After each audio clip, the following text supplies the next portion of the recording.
Welcome, ladies and gentlemen, to Stranger Than Fiction News. Now, I came here to kick some ass, not to waste your time, so let's get started.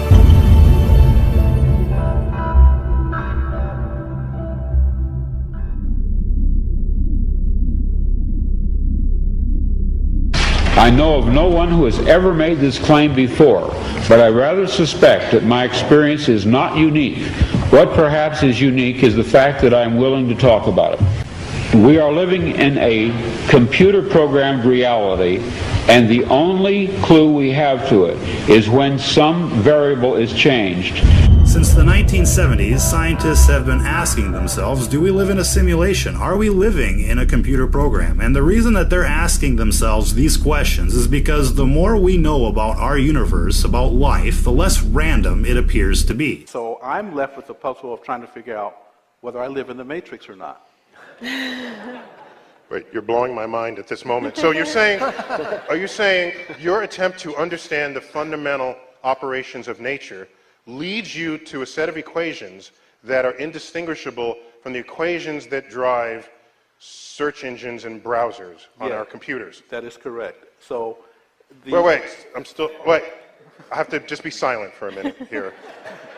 When we ask the question, do we live in a matrix, what we're really asking here is, do we live in a random reality, in a reality that is the product of a random sequence of events, or do we live in a reality that has been constructed? Now, when we ask ourselves these types of questions, most of us settle on the explanation that we're given in school, that first there was a Big Bang, and then there was evolution, and after millions of years, well, here we are. Everything being totally random. We accept that without questioning any of the basic parts of that premise, such as where did the matter come from that supposedly Big Banged? Where did the energy come from to make things Big Bang? And perhaps what's even more perplexing here is, how did life evolve out of non-living components, given that nobody's ever seen that happen before? In part 1 of our series, we looked at a law in science called the law of biogenesis, and how it's the most basic and fundamental law in biology, and how it says that it takes life to get life. That you can absolutely not get life from something that is not already alive. We've never seen it happen. We cannot do it in a lab. It cannot be done. Now, they don't call this the theory of biogenesis. They call it the law of biogenesis. And even though there's a law of biogenesis out there, they still teach people that the theory of evolution somehow explains the origins of life. Not only is that idea unfounded and scientifically impossible, it flies in the face of everything else we know about our physical world. Take the laws of entropy, for example. These laws say that things in our universe go from order to disorder. It's why things go from beginning to end. It's why they break down over time. It's why we constantly have to clean up after ourselves. Things are constantly going from order to disorder unless there's a type of intelligent intervention. Take a city, for example. If it weren't for human intervention, they would be overtaken by nature in just a matter of years. In the natural world, in a totally random world, things go from order to disorder, not disorder to order. And this fact alone makes the idea of life evolving out of a random mechanism absolutely impossible. If matter is becoming more disordered with time, how could it possibly become ordered enough to become alive? Coupling that idea with the fact that we live on a Goldilocks planet where everything is just right leads us to the inevitable conclusion that we do in fact live in a constructed reality. Probability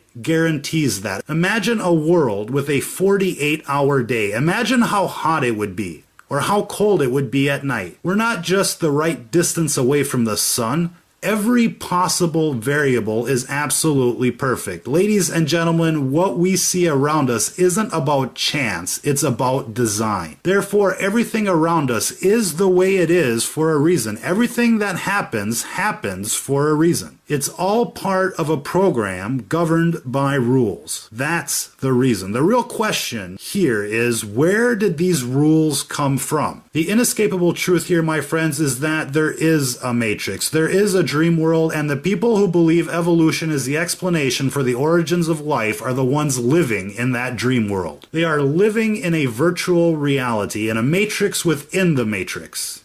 That's ironic, isn't it? And there's a reason for that. And this brings us back to the common theme you've heard of over and over again. In every movie, in every TV show, it's all about good versus evil. And that is why you need to question absolutely everything. Never assume anything you've been told is accurate. You couldn't possibly appreciate why people are telling you the things that they're telling you. Whether it's in school or on TV, the majority of the information that is being passed on to you is biased and compromised. In part 2 of this series, we talked a little about the dark side of the Matrix. And it is this dark side of the Matrix that is controlling the majority of the information that you're getting these days. It's not just the news that's inaccurate, it's the textbooks as well. Evil has one goal in mind, to sell you the illusion of truth. It says what is good is evil and what is evil is good. The further you are from understanding what is really going on in this world, the better it is for evil. And so evil will stop at nothing from corrupting your perception of reality. They're not just lying to you about 9/11 and Iraq and GMOs and the safety of frack water, they're lying to you about just about everything. To evil, a lie is a truth, and a truth is a lie. That is why I say to you, if you want to understand the Matrix, if you want to understand our constructed reality, then you need to start looking in places that talk about this reality as a constructed reality. That means creation, folks. Genesis 1, chapter 1. Now, some of you are going to be like, oh, hold on there, I know exactly where you're going with this. Listen, friends, I'm being scientific about this. I'm not asking you to go out there and be a Catholic or a Protestant or a Methodist or a Baptist. I mean, it'd be nice if you were, but that's not what I'm saying here. I'm telling you to be methodical, be scientific, question everything. Every physicist, every mathematician is telling you the exact same thing here. The universe looks created. It looks like a program governed by equations. And it's not just physicists, it's chemists, it's geneticists, and you want to know why they're saying that? It's because what they're seeing in the DNA, in the physics equations, in the chemical reactions, it's about a reality governed by rules and equations, and it wouldn't make sense unless our reality was created. Why? Because somebody had to put these rules into place. Somebody had to program the very first DNA so that it would work and replicate. Without DNA, there couldn't possibly be evolution. From this point, there is just so much that we could talk about and expand upon, and we could just spend hours, if not days and years, contemplating exactly what all of this means. And I suppose I should begin by reiterating an important theme of the Bible here. Our world was custom made, and it's all we know for sure. We don't have a clue about what's really going on beyond our planet. We have no idea how long we've been on this planet for sure, or how many quote-unquote Earths are actually out there. All we know is that we're here now, and we've been given a handbook on how to conduct ourselves. That's the best way to look at it. Again, we could spend hours on the implications, like who else might be out here with us, or say how many times this reality has been reset. We say it's the year 2015, but who really knows? Who really knows how many times we've wiped ourselves off this very planet? In any case, with what remains of our time here today, I want to focus on what I think matters most. Our world is much more mysterious and complicated than we give it credit for. If you look at the moon, for example, that may be one of the most mysterious phenomena that you can freely observe. You may have noticed that it fits perfectly in between us and the sun. This fact alone tells you the moon didn't just end up that way by chance. The fact that it fits right in between us and the sun perfectly is just another statistical impossibility. So that means the moon didn't just get there,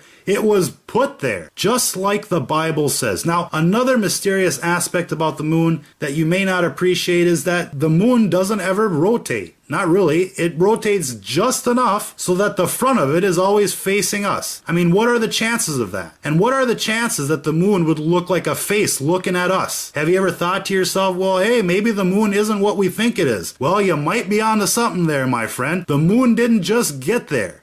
It was brought there. Now, there's a lot of speculation to what the moon really is, and I'm not going to add fuel to that fire, but if you've ever seen a cell phone tower dressed up to look like a palm tree, then you know things aren't always what they seem. Moving on. Our world is full of mysterious clues like the moon, but it really only starts making sense if you understand what this reality is really about. It's about good versus evil. So start paying attention to your environment, my friends. Start paying attention to what happens at nightfall, for example. Why do you think they call it nightfall? Start looking up instead of looking down. It's as if there's something else that's falling to earth during nightfall. It isn't just darkness. Pay attention to it. I'm not sure what it is that's raining down with darkness at night, but my guess is that it began its journey at dusk on the other side of the planet. I'll let that simmer for a while. Train your eyes to look at things that they wouldn't normally pick up. Kind of like when you look at a star at night by not looking directly at it. Start training your eyes to look at auras. The best way to begin there is by looking at people while looking at something else.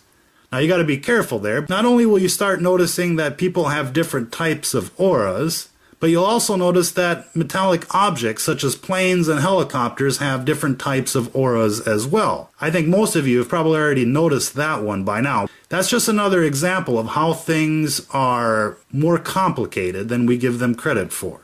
Getting back to the basics though, if you want to understand the Matrix, if you want to understand this constructed reality, then you have to begin with the user's guide to life, i.e. the Bible. Its purpose is to instruct you on how to conduct yourself. Its purpose is to teach you about logic, reason, and understanding. This matrix is full of automated systems that are out there to balance the equation, to reprimand you if you start treading down the dark path. So, if you want to avoid the worst this reality has to offer, then my best advice to you is to follow the rules set out in the user's guide. It's as simple as that. Lastly, I want to talk to you a little bit about prayer. I can't tell you how many times I've seen the system react to prayer. Your prayers can be answered, and those answers overrule everything. They defy logic, they defy understanding. You'll find example after example of that by talking to people around you and in the Gospels. So put that logic to good use as well, and watch your reality change around you.